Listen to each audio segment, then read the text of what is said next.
afternoon or whatever time you're watching this. This is a on the corner in Marion, Kansas, but this is kind of a special event. This is a midweek podcast that we're doing, and today I'm here with Chris Mercer. Greetings. And Chris is a host on our regular podcast that we have, and today he is going to give us an in view of what his job curtails. And if you notice, he's got his dog Bingo there with him, and he's going to be running around here in the studio. And when we get done with this interview, we're actually going to go out and we're going to do a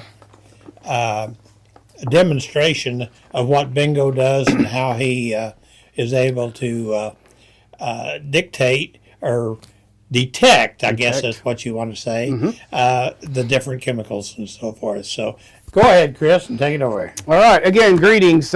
I'm Chris Mercer. Most of you, I would say, maybe some of you would know who I am. I'm a fire investigator, special agent for the state of Kansas with the State Fire Marshal's Office.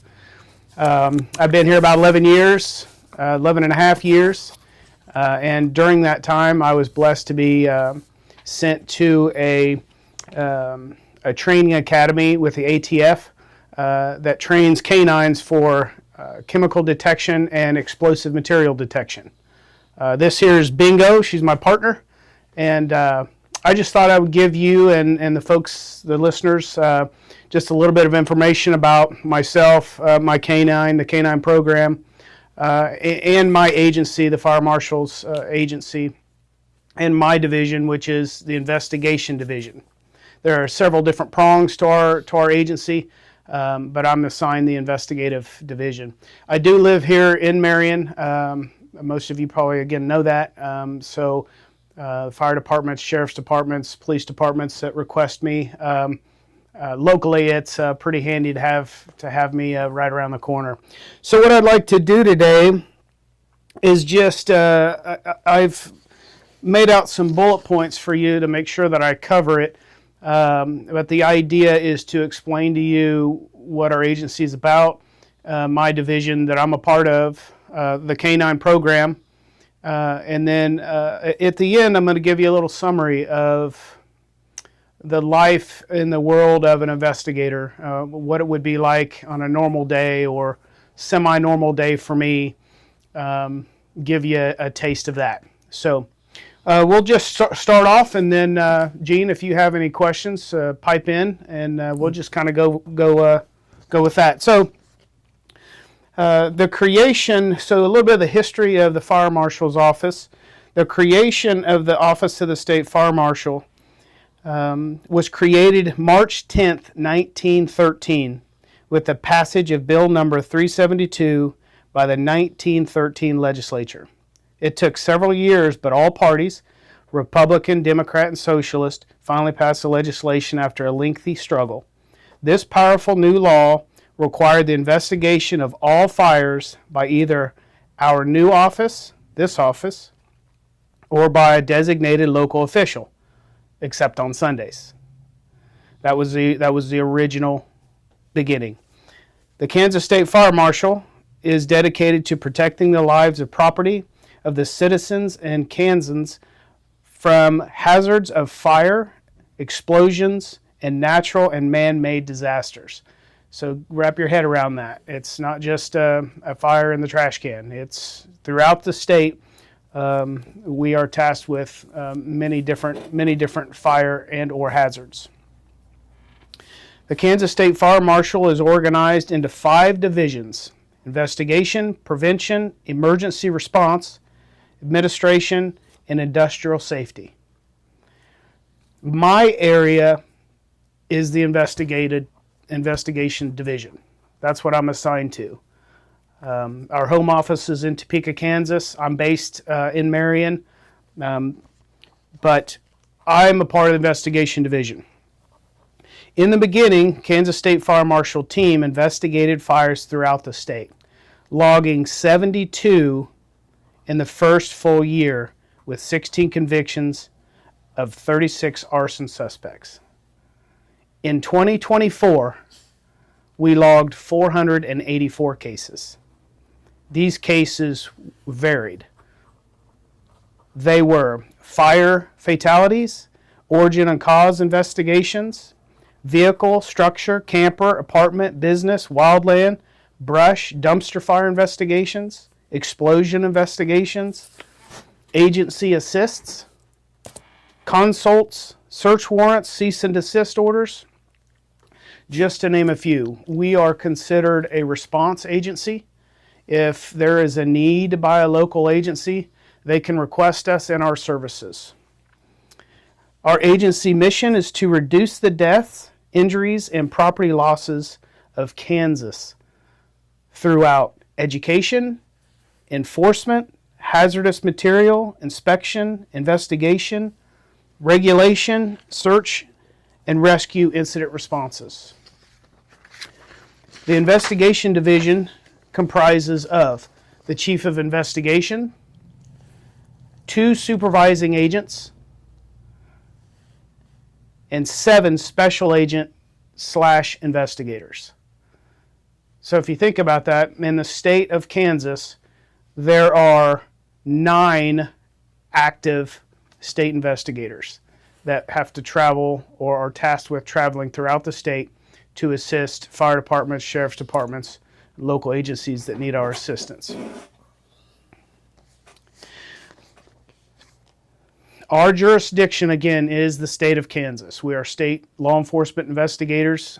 We assist other agencies, whether it be a local department such as Marion Police Department, the Sheriff's Department. I cover 8 counties throughout the state. I'm in charge of 8 counties. I assist Emporia Fire Department, McPherson Police Department. I assist whenever there's need.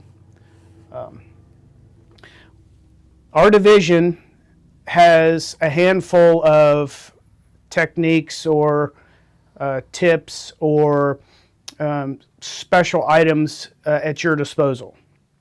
We have drones. We have 2 accelerant detection canines. Bingo is one of them. Separated by the state. She's more of an eastern side, and then we have one out west in Scott City. We have 360 cameras. We have 360 digital scanners, handheld x-ray machines, response trailers, tools. You name it, if it needs to be used in a fire scene or in an investigation, we have it. One of my specialties as an investigator is canine deployment.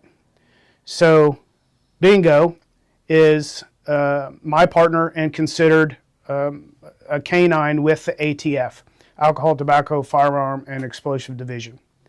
They have a division, they train canines and then they send them out to respective agencies throughout the United States. Our agency, again, has 2. The other canine is Karma, and she's out in southwest Kansas. My ADC canine, accelerant detection canine, can be deployed at my disposal for detection of any petroleum-based chemical that is or can be used to accelerate fire. This use is vital to determine and in investigating arson fires. That's a pretty good portion of what my job is. Bingo was chosen at a young age of 1.5 years old when she failed out of the Seeing Eye for the Blind program. That seems a little funny and odd when you hear that. She failed, here she is going on 10 years old and a specialist canine, and she failed out of a Seeing Eye program, Seeing Eye for Dog program. But I'll tell you why. So she failed out of this program because, the lead instructor with the ATF told me she gets distracted easy. So now she looks very calm and congenial, laying on the floor and doesn't give a care. But in the beginning, when she was younger, she got distracted very easy. loved squirrels, loved birds, loved someone moved and she moved. So in the Seeing Eye Dog program, the canine needs to stay next to the person that needs assistance. And she had a hard time doing that at a young age. Chris, that would be a big deal for a blind person. Yes.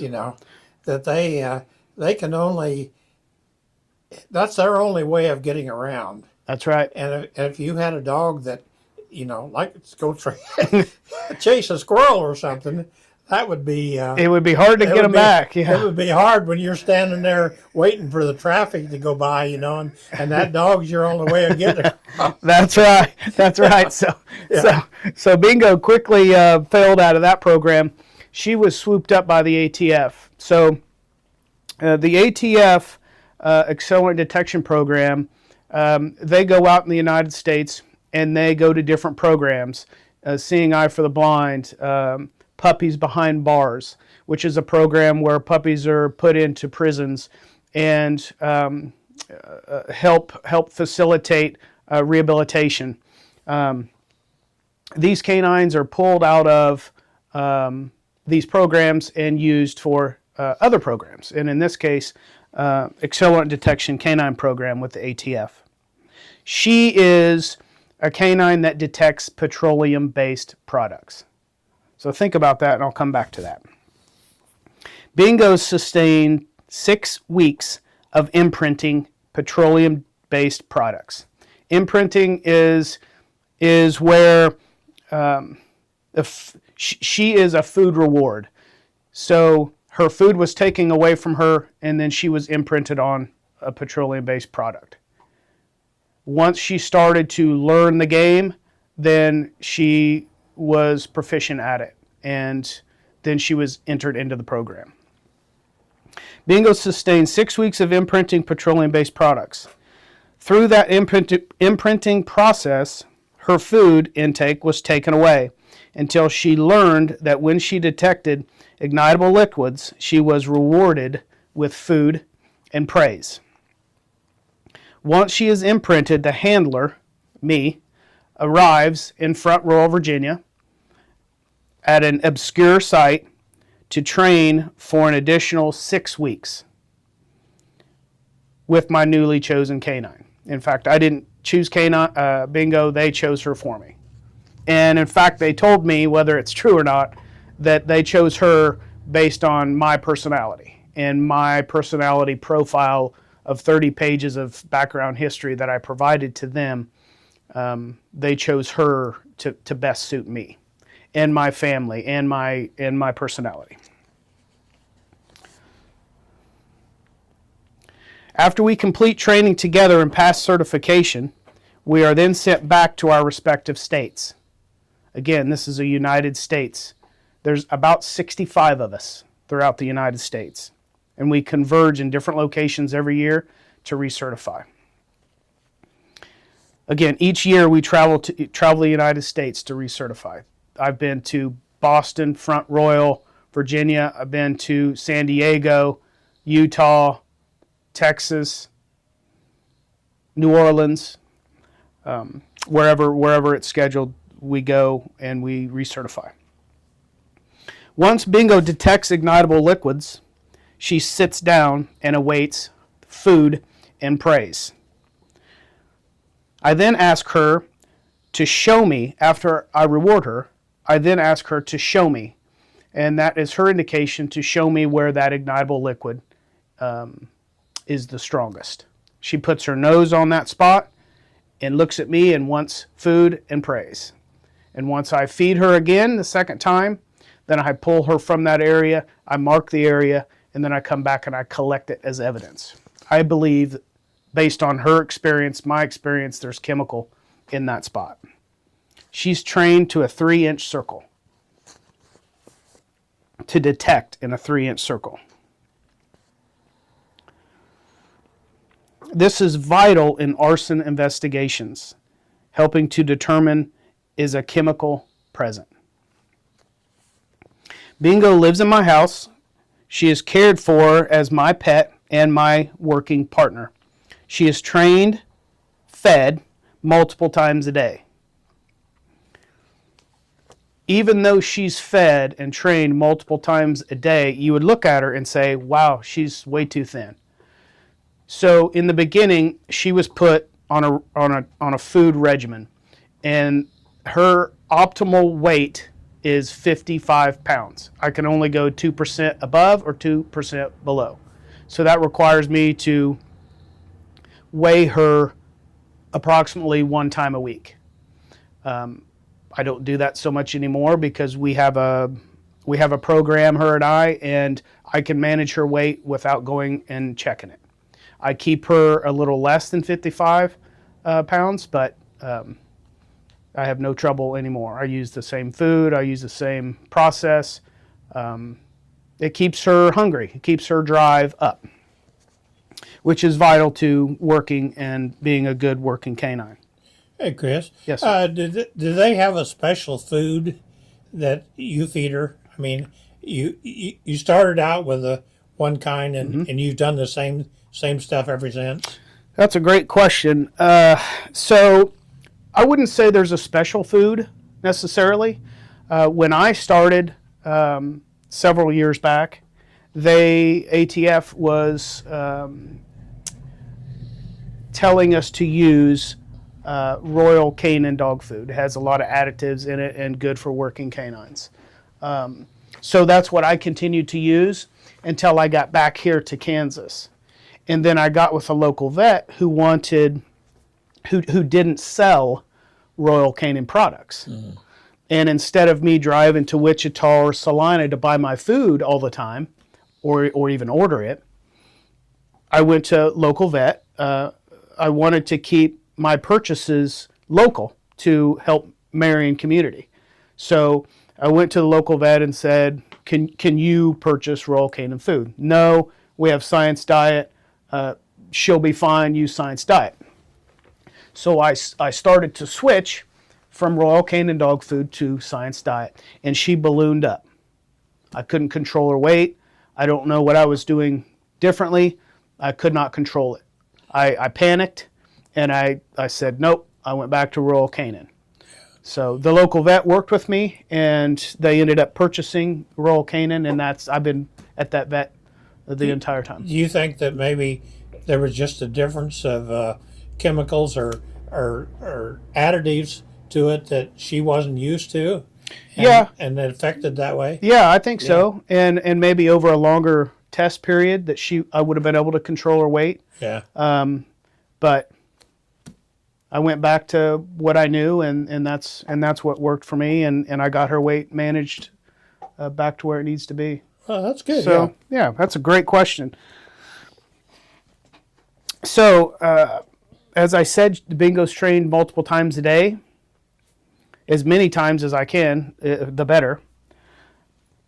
I've had Bingo for 8 years and will retire her in March of 2026. She has met her obligation of 5 years. She's actually 8 years, will be 8 years working. So she's superseded her mark. The local the ATF vet has inspected her and said that she is healthy, and as healthy as she is, she can continue on for one more season. So we're going to hold her one more season. A lot of people ask me, are you going to go back for a second canine? And I tell everybody strongly no. I think I'm nearing the end of my career, and I think it would be difficult. In fact, I know it would be difficult to have two working canines in my home, even though she would be retired. Her lifelong dream, in my mind, is to be at my beck and call, to do whatever I want. She sits by me, stands by me everywhere I go. She wants to go. And to have two working canines in the same household, I think would be a super difficult task. Plus, what do they do with her then? So Bingo would be retired. So what that would entail is I would have the option to take her as my pet for free. They just retire her to me and my family. Or I could elect to give her back to ATF, and then they would find a home for her. Okay. Now, I would elect to keep her because she's more than just a partner anymore. She's a home pet. She gets along with my other 2 dogs. Was raised by my children, so it's part of the deal. So, Yeah. Okay. yeah, another great question. So I am actually excited, and I'm sure Bingo's excited, is that when she retires, I'll be able to give her her first bowl of food. So since I've owned her, she's never had a bowl of food. It's always been out of my hand. So there's a pouch that I wear. I pull it out, and I give her. I dictate what she gets. So whether it's a full handful, 2 kibbles, or if she's acting up or not working properly, then I don't feed her. So I control everything about that. Now, when she retires, I'm going to pile a big bowl of food and let her just chomp down. Yeah. Merry Christmas. She might be a little hesitant because of that. So, Gene, you asked one question before we got started. What's the difference between Bingo's work ethic or training versus, like Aaron Slater here at the local police department? He's got a canine that sniffs drugs, and so the difference, the main difference in the canines is the training program, and the training program is just very basic. The training program for Bingo is that she's food driven. She's food driven and reward, praise, reward. Mm-hmm. So when she does what she's supposed to, I feed her, I pet her, I love on her, I tell her good job, and she continues to work for me. The police dog in town is Blue, is trained by a toy. So that toy is their life. So whatever they do with that toy, it energizes or excites the canine to work for that toy. So very different programs. Very different dogs as well. Yeah. She's more docile. Now Blue is too, but a lot of the Malinois, a lot of the Shepherds that are trained bite dogs and drug dogs are a little more high strung and a little more aggressive. Yeah. So, well, in drugs too, is it more general? I mean, they don't have to really hone in on one kind of drug. It's just any drugs is what they sniffing out. Yeah, it all depends on the training that they receive, the training program that they receive. So, for example, Bingo is only trained on accelerants. Now, she could be trained on multiple things.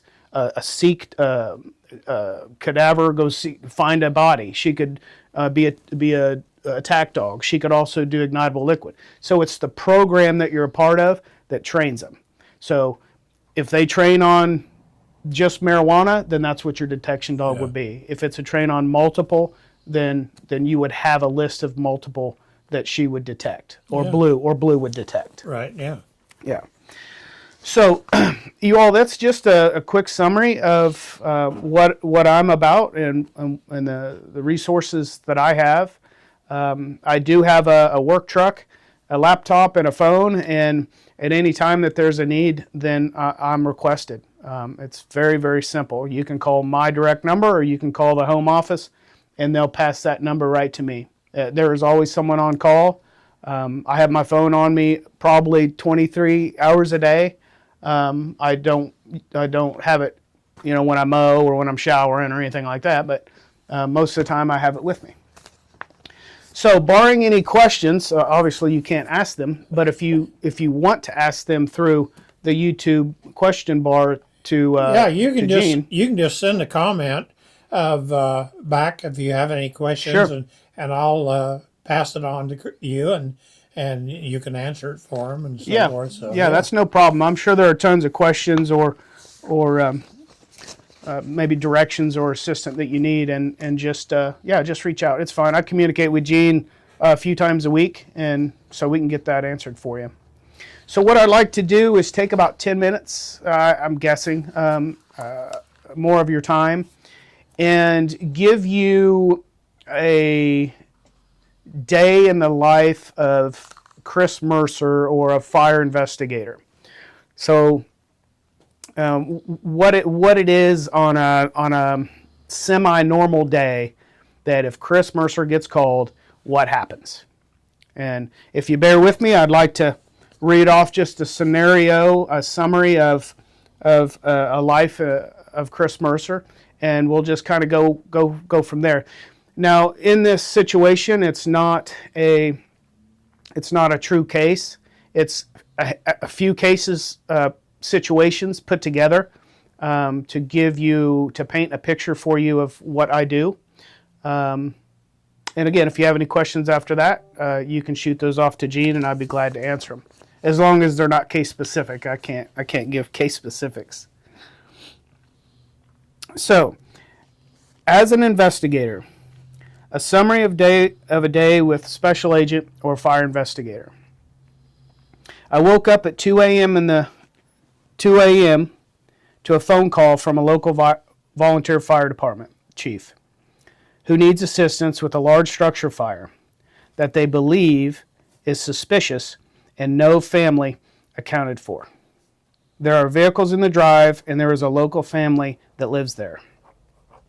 The fire chief reports this family happens to be a school teacher, a local coach whose wife is a nurse with young children.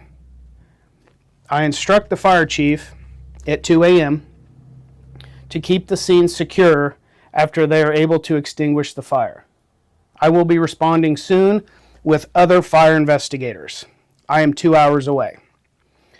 At that time, I called and woke up my chief of investigations, 2 other investigators, and asked them to respond. The fire marshal and deputy fire marshal are also notified at 2 a.m.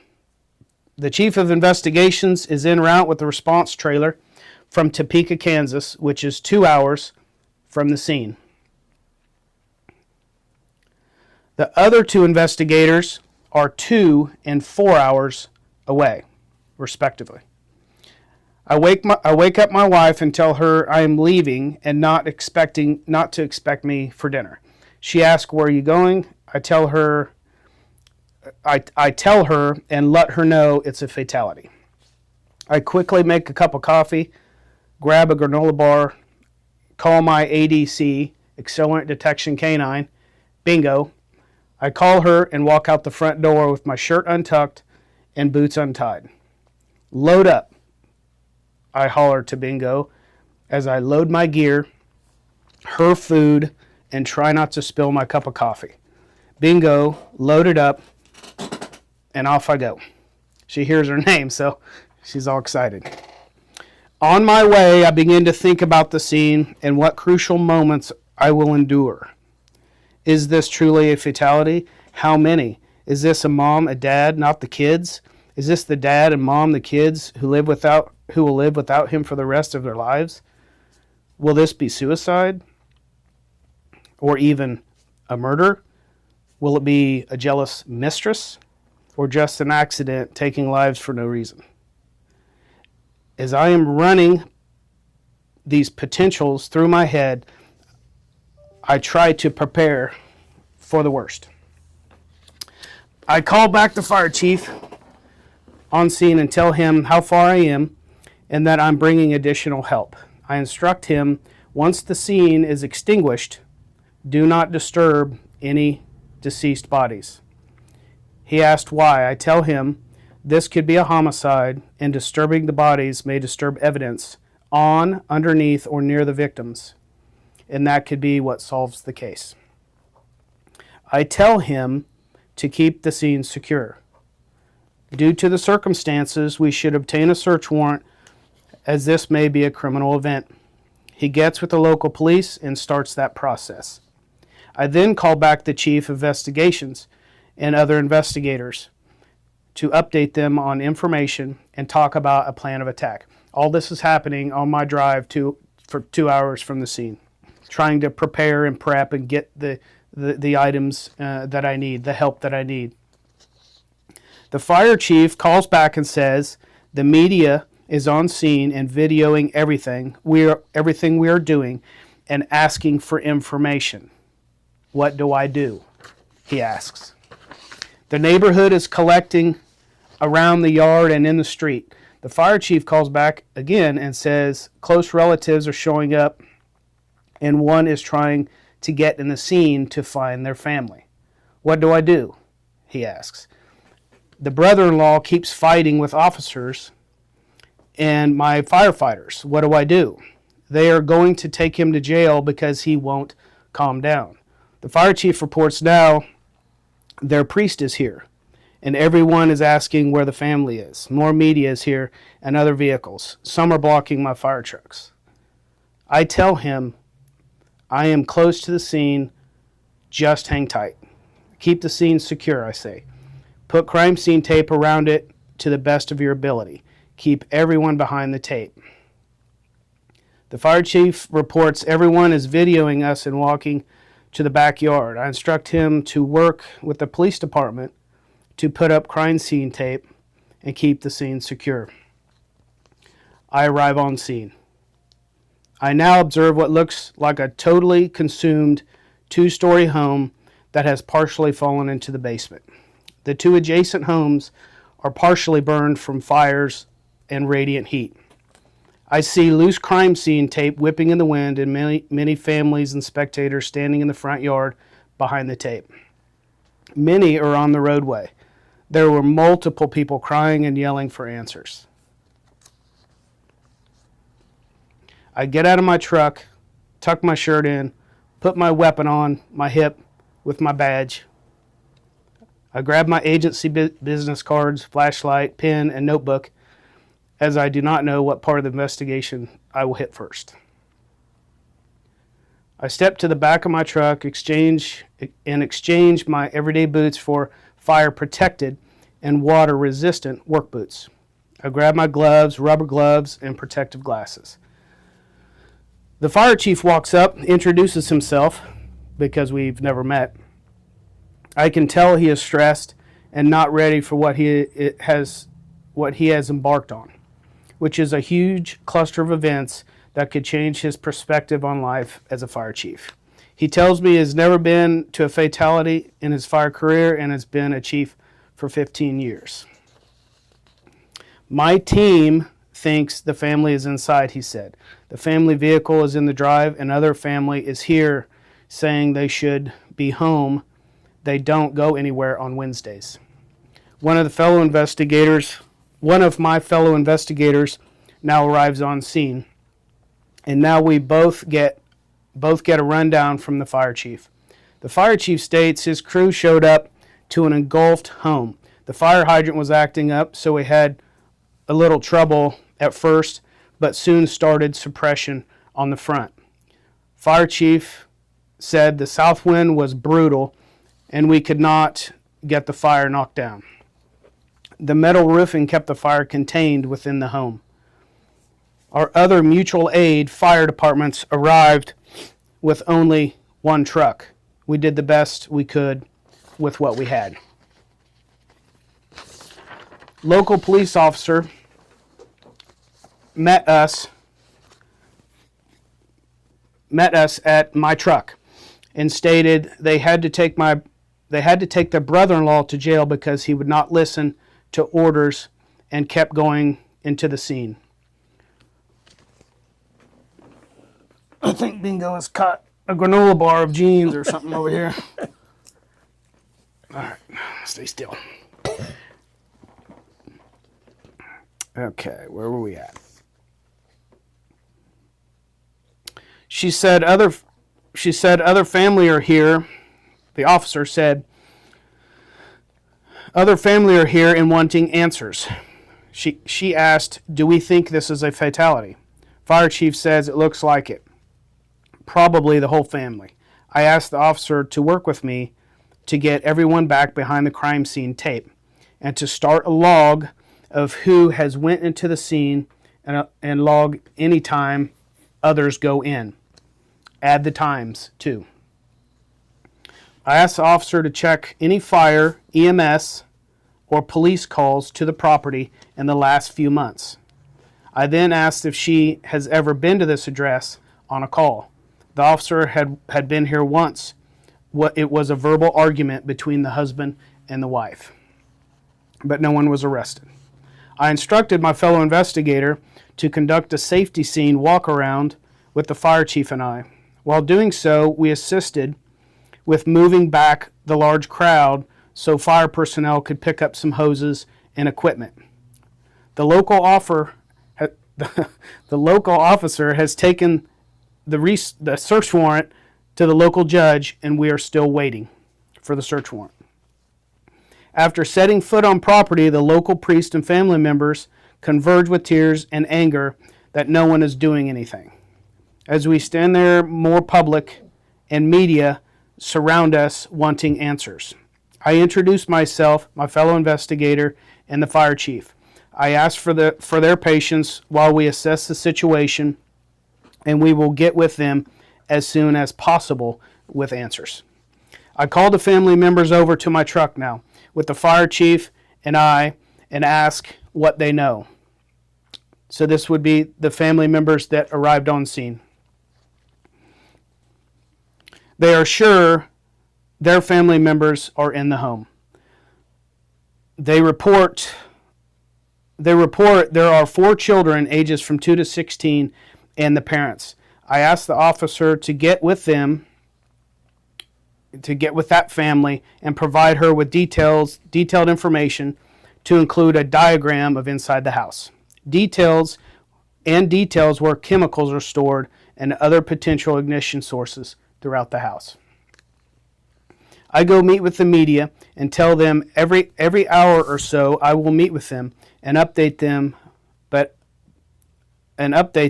as of now I know very little. A staging area for them and their crew was established on the corner on the next block. I asked if their vehicles and equipment could be moved there so we can get emergency vehicles in and out of the front of the scene. My chief of investigation and other investigators are arriving. The fire chief and I meet with them at my truck to debrief on what is currently known about the fire event. Now it is the fire chief, my chief of investigations, officer, me, and my 2 investigators. Next, all of us walk finally around the exterior of the property, conducting finally a safety scene assessment as the scene has transferred from the fire department to now me, the Kansas State Fire Marshal's office. An investigation and an origin and cause determination will be conducted as soon as practical. A follow-up investigation into arson or other crimes is also a potential. During the walk around, the collective assessment is the home has unsafe areas for a canine and investigators to travel. Initial reports, however, were that fire crews entered the back door and were met with heavy fire, smoke, and heat, so they had to back out and stand with an exterior attack. Firefighters could not enter the front due to the structure collapse and active fire. Search warrant has not arrived yet from the judge's signature. We reconvene at my truck again and discuss the next phase of our investigation. Break into teams and begin collecting more information. I asked the officer to obtain the back history of the home and potential occupants. I assigned my chief of investigation to setting up the 3D scanner for video, diagramming of the scene, and taking photos. I assigned an investigator to canvass the area for witnesses, door cameras, security camera footage of the area, hoping to get information relating to the occupants, their travel, others' travel to and from the home before the fire. The gas and electric company arrive and are instructed to turn off utilities for safety. The scene has now turned dark, and lights from my truck and fire department are stationed in the area of around the home so that we can see. Through interviews, it was determined that the home was recently purchased. I contacted the local real estate agent and asked for interior photos and details of the home as we need them. At this point, no one has entered the home yet, as it is now dark, unsafe to travel, and are waiting for the signed search warrant from the judge. Due to the extent of the damage, I contacted the local city manager and asked if a city employee could bring out a large backhoe for wall and debris removal. He stated, yes, one will be en route. An officer arrived with the signed search warrant. I contacted an officer on scene and asked her to notify the coroner just in case.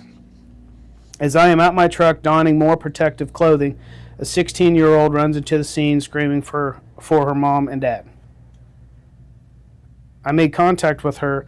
She is the teen daughter who was at the friend's house was at a friend's house for forensics meet the next morning. She's in tears and hyperventilating. EMS is immediately called over to assist.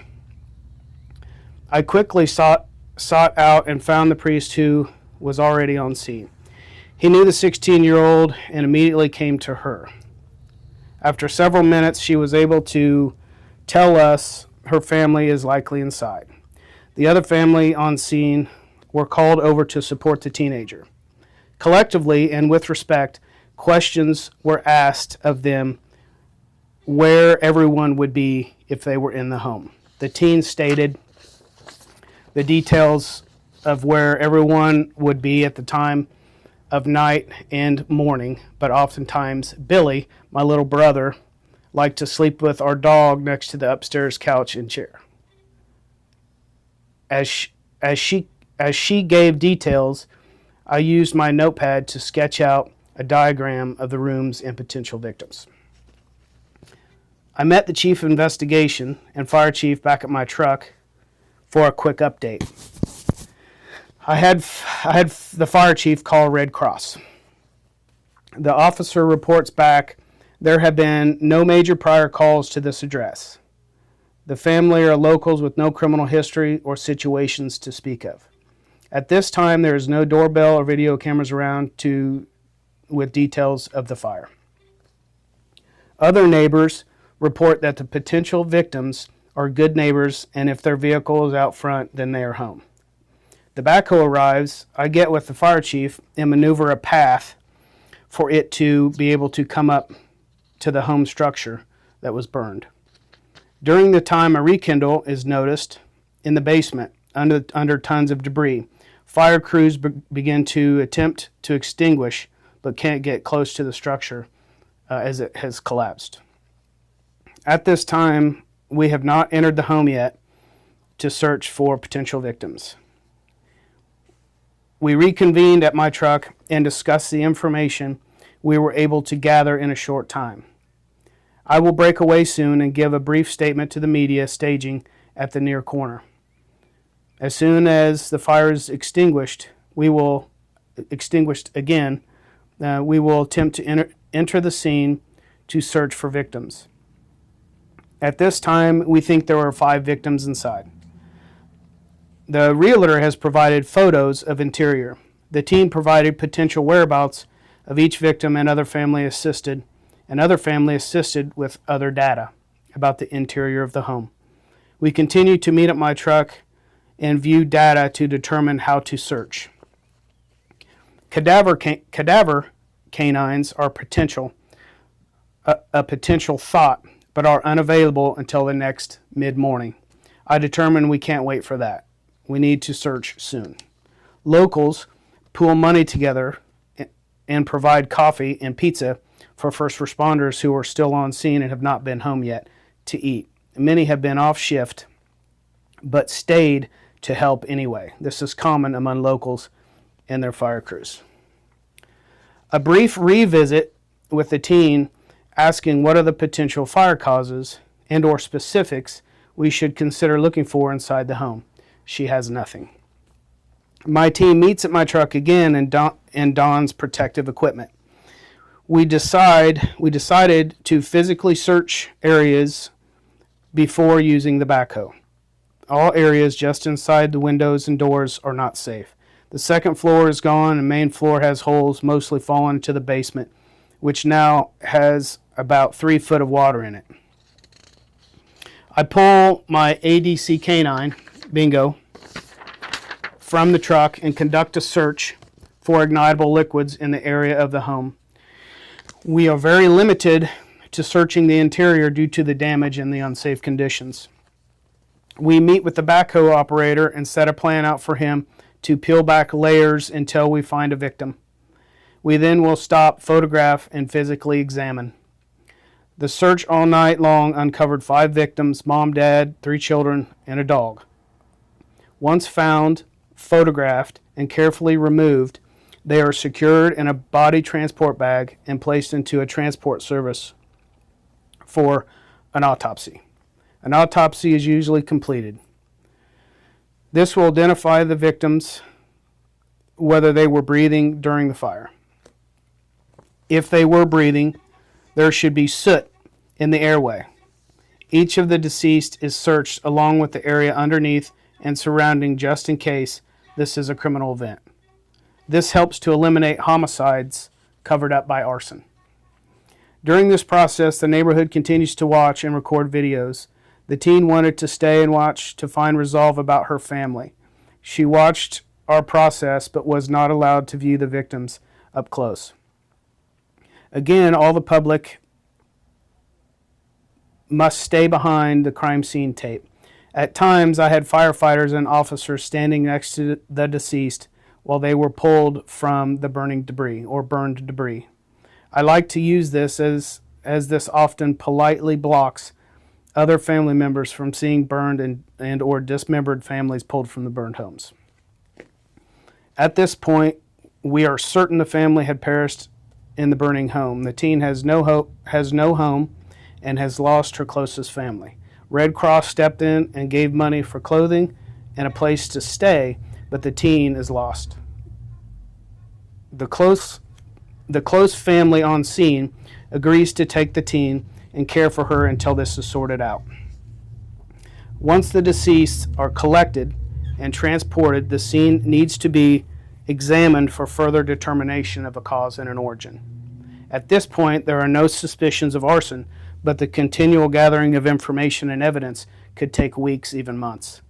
We continued to work again into the next morning, digging through the rubble and sifting.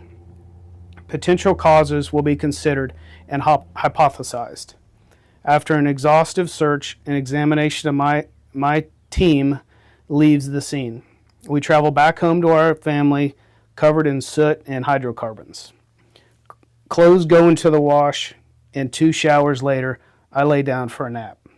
My work canine is washed and dried also. When my eyes open, I start entering information into our database and cleaning equipment for the next fire. I then review all the data I collected. I review all the photos taken and begin writing my report. If there was an ignitable liquid present or detected by bingo, I would have collected it and transported it the next day to an approved laboratory for testing.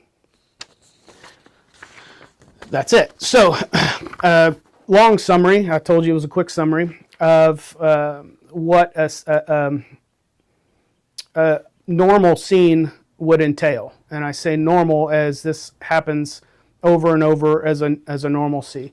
Not every time is there a fatality in a fire scene, but if there is, it sure complicates how things are done and how scenes should be handled and how the protections should be to officers, standby, media, family, deceased, the care that needs to be done.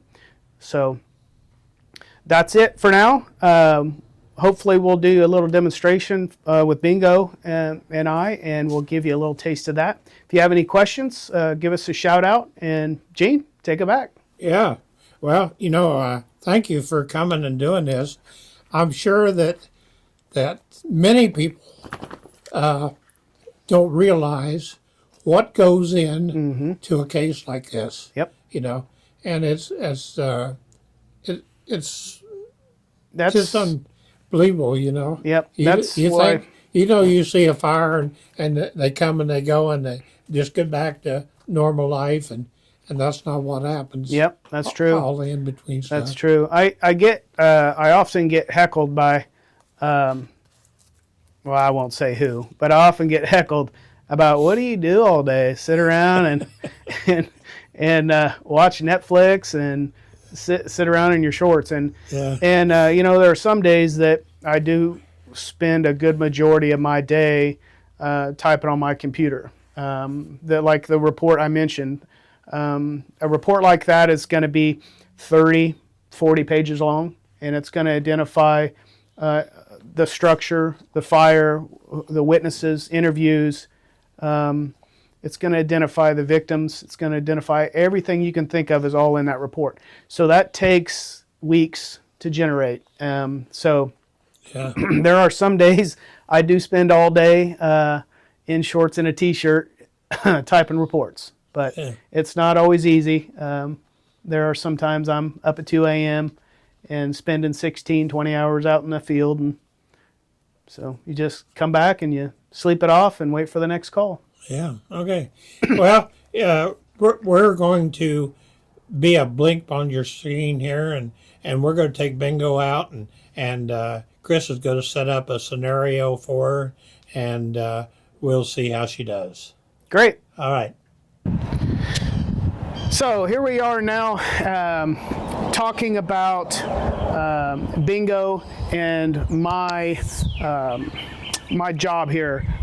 So what I like to do is give you all a quick demonstration of what it takes for Bingo to alert, kind of a little bit of my equipment, and then we'll do a little demonstration, and we'll just add that to what we've done so far. Okay, so what I like to start is here on this sheet of paper. Gene, get a second. He can video it, but it's all of the chemical bases, petroleum-based products that Bingo alerts to. She doesn't alert to alcohol-based. She doesn't alert to methane. Only petroleum-based products.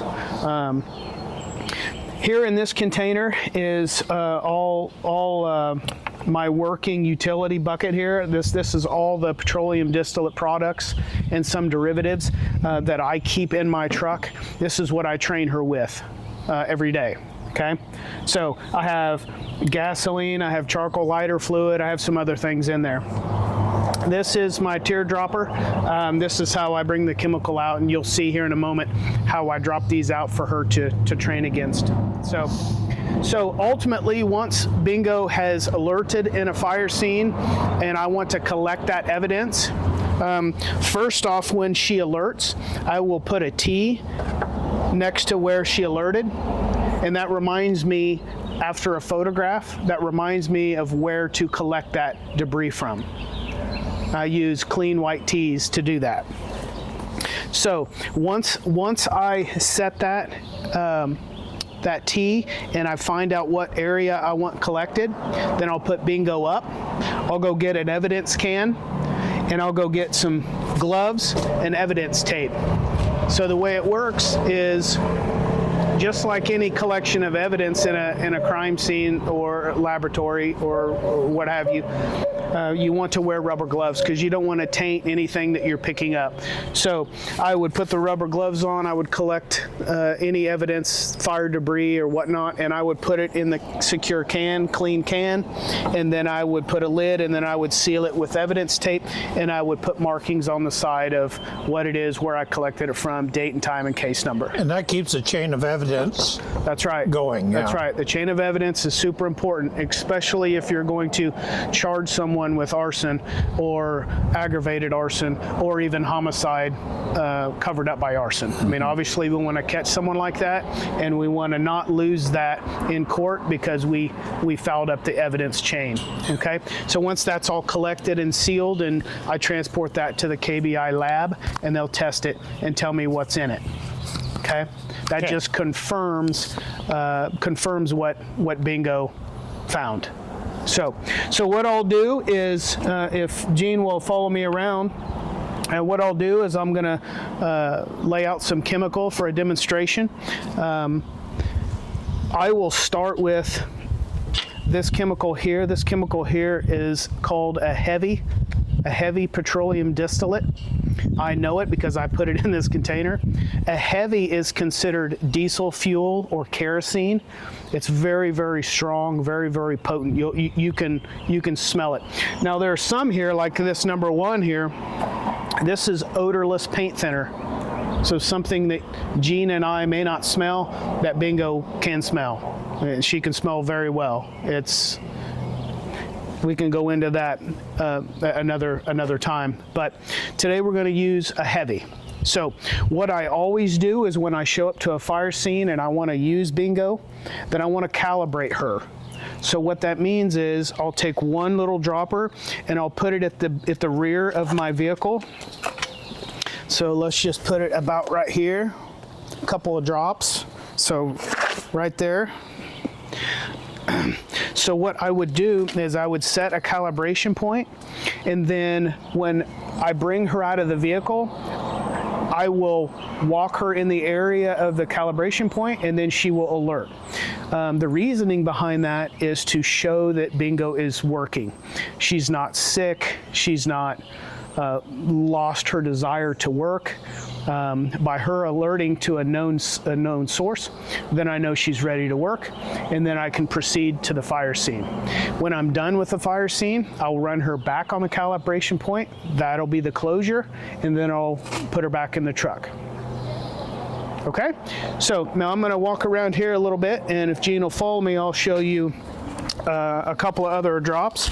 So I don't know if the light's shining too bad, but this is a close-up of the chemical in the dropper. So I will put 2 drops in that location.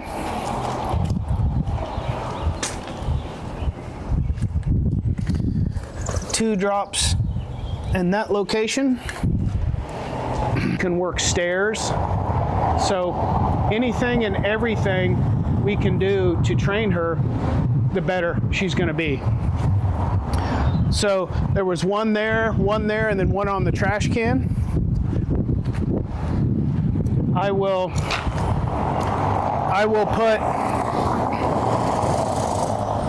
put one out here in the middle of the road,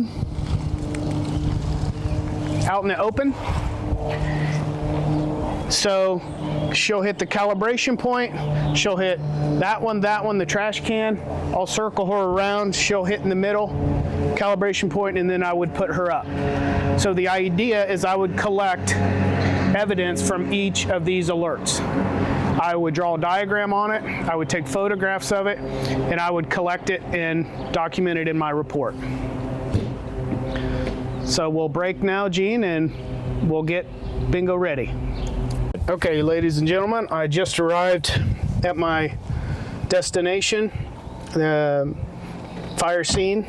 I would get out of the truck, do my scene safety assessment, and I'd walk around the structure or whatever the area is, and I would make sure that it's safe for myself to travel and also my canine to travel.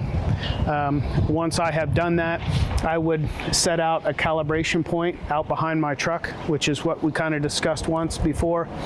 This is to make sure that Bingo is working.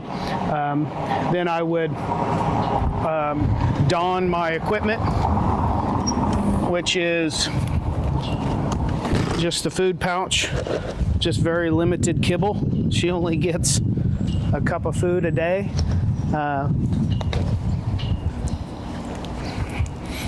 My little rag that gets used up pretty good to wipe my hand. Some handlers wear rubber gloves. I never liked that. I just wash my hands when I'm done. So I get Bingo. Here.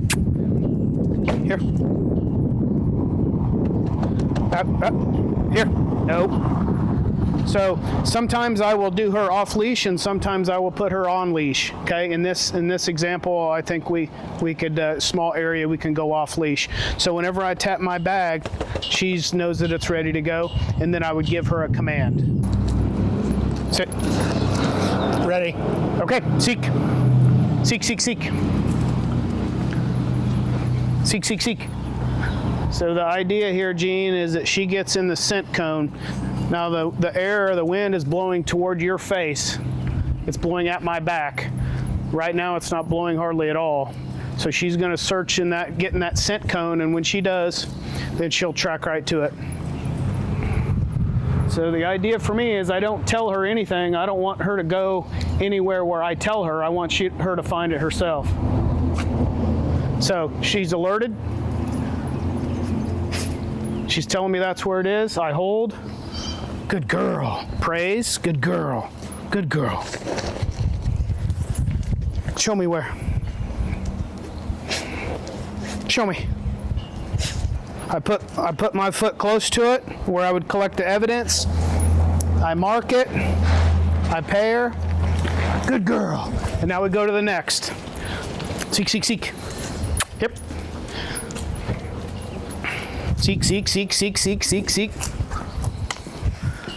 So, I don't want to give her a tell. I want to act like I don't know what's going on. I even want to walk away because that shows her that I'm not helping her. She alerted. Good girl. Hold. Reward her. Good girl. Good girl. Now, show me where. Now, show me. Show me. Good girl. I mark it with my foot. Then I would mark it with the T to be precise. Good girl. Seek. Seek.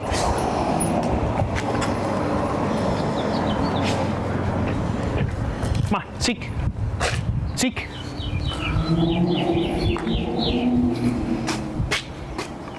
So you see the first alert, she's not on it. She's in a general area. It's the second time where she puts her nose, and that's the 3-inch circle. That's where I would mark it. Each dog is different, but in Bingo's case, that's her situation. Show me. Show me where. Good girl. Good girl. See?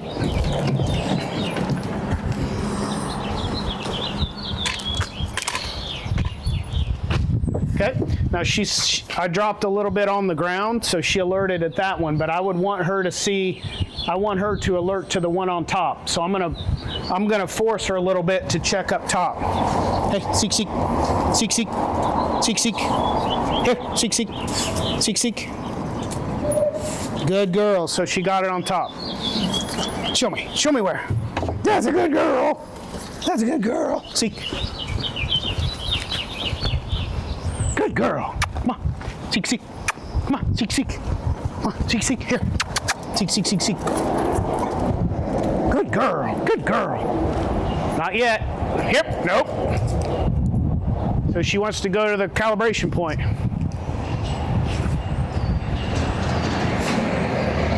Good girl. Good girl. It's a pretty girl. Reward. Show me. Nah, show me. Yeah, good girl.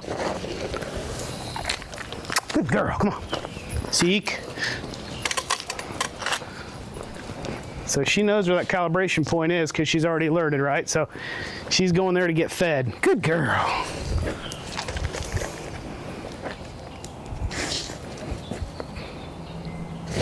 Good girl. Good girl.